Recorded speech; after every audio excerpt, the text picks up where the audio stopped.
السلام علیکم دوستو، آج میں آپ کے سامنے حاضر ہوں ایک نئی ویڈیو کے ساتھ۔ مولا مشکل کشا حضرت علی شیر خدا کی ولادت سے شہادت تک کے واقعات۔ دوستو، جو لوگ چینل پر نئے ہیں وہ چینل کو ضرور سبسکرائب کر لیں اور ساتھ ہی بیل آئیکن کو بھی دبا لیں تاکہ آنے والی مزید ویڈیو آپ تک پہنچ سکے۔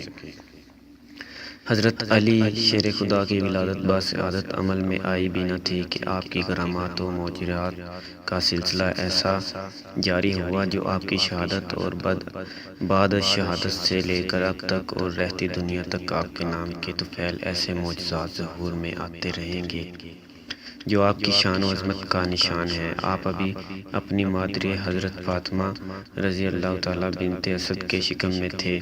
علی اپنی ماں سے گفتگو فرماتے، یہ گفتگو خانہ کعبہ میں ہوتی۔ جب آپ کی مادر خانہ کعبہ میں داخل ہوتی تو تمام بت منہ کے بل گر پڑتے۔ اس وقت آپ کی مادر فرماتی، ابھی تو تم اپنی ماں کے شکم میں ہو اور ابھی سے بت تمہیں سجدہ کرتے ہیں۔ جب تم شکم مادر سے دنیا میں تشریف لاؤ گے اس وقت تمہاری کیا شان ہوگی۔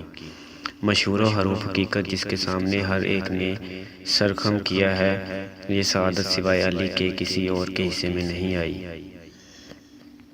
اور یہ بھی ایک بہت بڑا معجزہ ہے کہ خانہ کعبہ علی علیہ السلام کی ولادت گاہ بنے، جس کی تفصیلات یہ ہیں کہ جب حضرت علی کی ولادت کا وقت قریب آیا، آپ کی والدہ حضرت فاطمہ بنت اسد خانہ کعبہ کے پاس تشریف لائیں، بارگاہ الہی میں دعا فرمائی۔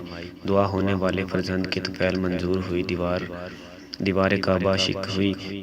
فاطمہ بنت اسد خانہ کعبہ کے اندر تشریف لے گئیں۔ کیا دیکھتی ہیں کہ ہونے والے فرزند کے لیے جناب مریم علیہ السلام، جناب آسیہ علیہ السلام، حضرت موسیٰ علیہ السلام کی والدہ موجود ہیں۔ ان سب نے زچگی کے فرائض انجام دیے۔ 3 دن تک آپ وہاں ہیں۔ لاکھ چاہا کہ در کعبہ کھولیں مگر باہر والا کوئی نہ کھول سکا۔ ہر عام و خاص کتب میں کثرت سے روایت ملتی ہے کہ آپ ابھی کم سن ہی تھے کہ مگر آپ کی طاقت اس عمر کے لحاظ سے ایک بہت بڑا معجزہ ہے۔ یہ روحانی منزلت ہے کہ آپ کی مادر گرامی آپ کو جھولے میں لٹا کر اپنے کام میں مشغول ہو گئیں۔ آپ نے اپنی طرف ایک بہت بڑے سانپ کو بڑھتے ہوئے دیکھا۔ سانپ جھولے کے قریب پہنچا ہی تھا کہ آپ نے اپنا ایک ہاتھ باہر نکال کر اس سانپ کی گردن پکڑ لی۔ ایک سخت جھٹکے کے ساتھ اپنی انگلیاں سانپ کے منہ میں داخل کر دیں اور اس وقت تک اس سانپ کو پکڑے رکھا جب تک وہ سانپ مر نہ گیا۔ اتنے میں آپ کی والدہ ماجدہ تشریف لے آئیں۔ آپ نے علی کے ہاتھوں میں مرے ہوئے سانپ کو دیکھا تو لوگوں کا پکارا آواز سن کر لوگ جمع ہو گئے۔ آپ فرمانے لگی، میرا بیٹا تو حیدر ہے جس نے سانپ کو 2 ٹکڑے کر دیا۔ خیبر کے مقام پر جب نامی گرامی پہلوان آپ کے مقابلے پر آیا تو آپ نے اپنا تعارف حیدر کے نام سے کرایا تھا۔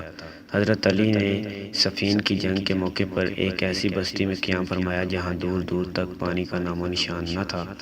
مالک اشتر آپ کی خدمت میں حاضر ہوئے، عرض کی، یا امیر المومنین، آپ نے ایسی جگہ قیام فرمایا ہے جہاں دور دور تک پانی کا نام و نشان نہیں۔ آپ نے اس کے جواب میں فرمایا، اے مالک، ہم عنقریب اس جگہ سے پانی سے سیراب ہوں گے۔ آپ نے زمین کے ایک ٹکڑے کی طرف اشارہ فرمایا اور کہا، تم اور تمہارے انہی اس مقام پر ایک گڑھا کھودیں۔ سب نے مل کر ایک گڑھا کھودا۔ وہاں سے ایک بہت بڑا سیاہ رنگ کا پتھر نمودار ہوا۔ 100 آدمیوں نے مل کر اس پتھر کو ہٹانا چاہا مگر پتھر ذرا بھی اپنی جگہ سے نہ ہلا۔ آخر جناب امیر نے اپنے ایک ہاتھ سے پتھر کو 40 ہاتھ دور پھینک دیا جہاں سے شفاف، صاف، میٹھا، ٹھنڈا پانی ظاہر ہو گیا۔ سب نے خوب سیر ہو کر پانی پیا۔ آپ نے اس پتھر کو اسی مقام پر رکھ دیا۔ آپ کے اصحاب نے اس پر مٹی ڈال کر اس جگہ کو چھپا دیا۔ لشکر اسلامی سے مقام سے روانہ ہوا۔ ابھی کچھ ہی فاصلے پر پہنچے تھے کہ آپ نے فرمایا، تم میں سے کون ہے جو اس مقام کو دوبارہ تلاش کرے گا؟ سب نے یک زبان ہو کر عرض کی کہ ہم سب پہچان لیں گے۔ سب واپس چلے گئے مگر وہاں کوئی بھی اس مقام کو نہ پہچان سکا۔ اس اثناء میں سے قریبی گرجے سے لے کر راہب آتے دکھائی دیے۔ آپ نے اس کو دیکھ کر فرمایا، تمہارا نام شمعون ہے؟ عرض کی، ہاں میرا یہی نام ہے مگر یہ نام میں یا میری صرف ماں جانتی ہیں۔ پھر آپ نے فرمایا، اے شمعون، تم کیا چاہتے ہو؟ عرض کی، اس چشمے کے لیے معلومات چاہتا ہوں۔ آپ نے فرمایا، اس چشمے کا نام راجو ہے۔ یہ جنت کا چشمہ ہے جس سے 300 نبیوں اور 13 اوحیاء نے پانی پیا ہے۔ 13 اولیاء نے پانی پیا ہے، میں آخری وصی ہوں جو اس چشمے سے پانی پی رہا ہوں۔ راہب نے عرض کی، میں نے کتاب انجیل میں اس طرح پایا ہے، راہب مسلمان ہو گیا اور آپ کے ساتھ جنگ صفین میں حصہ لیا ہے۔ ایک روایت ہے کہ آپ کی طرف سے پہلا شہید تھا۔ جب یہ درجہ شہادت پر فیض یاب ہوا تو آپ اپنی سواری سے نیچے اترے، آپ کی آنکھوں سے آنسو جاری تھے اور فرمایا، یہ شخص قیامت کے روز ہمارا ساتھی ہوگا۔ ہر خاص و دعام کتب میں کثرت کے ساتھ در خیبر کا واقعہ درج ہے، جو آپ کی روحانی قوت کا آئینہ دار ہے۔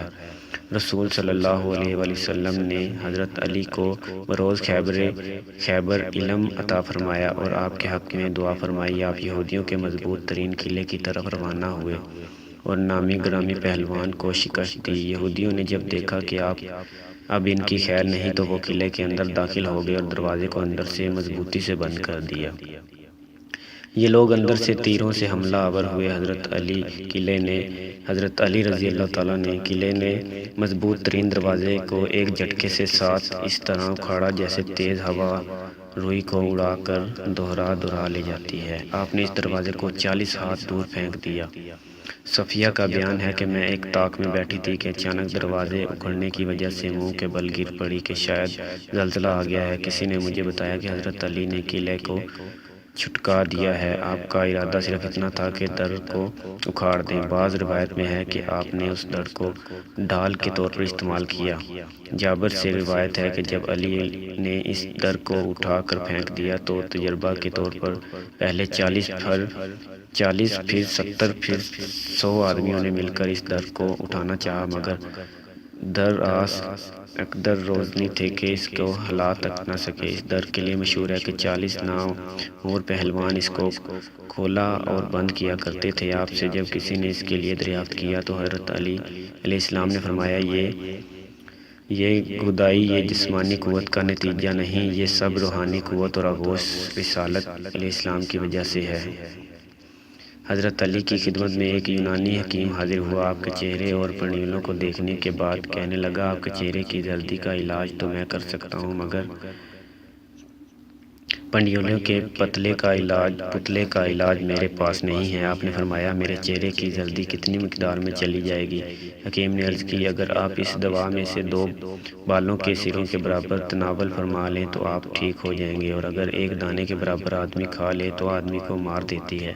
آپ نے فرمایا، تمہارے پاس اس وقت یہ دوائی کتنی مقدار میں موجود ہے؟ حکیم نے عرض کی، 2 متکال۔ آپ نے اس کے ہاتھ سے تمام دوائی لے کر اور کھا لی۔ یونانی حکیم یہ دیکھ کر کانپنے لگا کہ یہ فوری مر جائیں گے اور میں کسی بڑی مصیبت میں پھنس جاؤں گا۔ یونانی حکیم کی یہ حالت دیکھ کر آپ مسکرائے اور فرمانے لگے، اے حکیم، اس زہر کا مجھ پر کوئی اثر نہ ہوگا۔ آپ نے فرمایا، اپنی آنکھیں بند کرو۔ اس لیے اس نے بند کر لیں، پھر فرمایا، اب آنکھیں کھول دو۔ حکیم نے جب آپ کے چہرے پر نظر ڈالی تو حیران ہو گیا کہ آپ کا چہرہ سرخ اور سفید ہو چکا تھا۔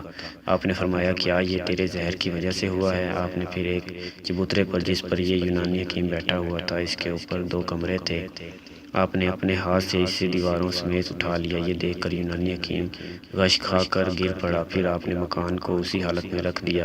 حکیم ہوش میں آیا تو آپ نے اس سے فرمایا، دیکھا، 2 پتلی کمزور پنڈلیوں کی قوت کا نتیجہ۔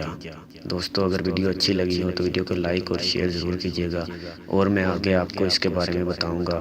یہ ابھی پورا مکمل واقعہ نہیں ہوئے ہیں اور باقی مکمل نہیں ہوئے ہیں، یہ باقی ابھی رہتے ہیں۔ تو دوستو، جس کو ویڈیو اچھی لگی ہے ویڈیو کو لائک کریں اور شیئر کریں، اور کوئی غلطی گستاخی ہو گئی ہو تو مزید مجھے معاف کریں اور چینل کو بھی سبسکرائب کر لیں۔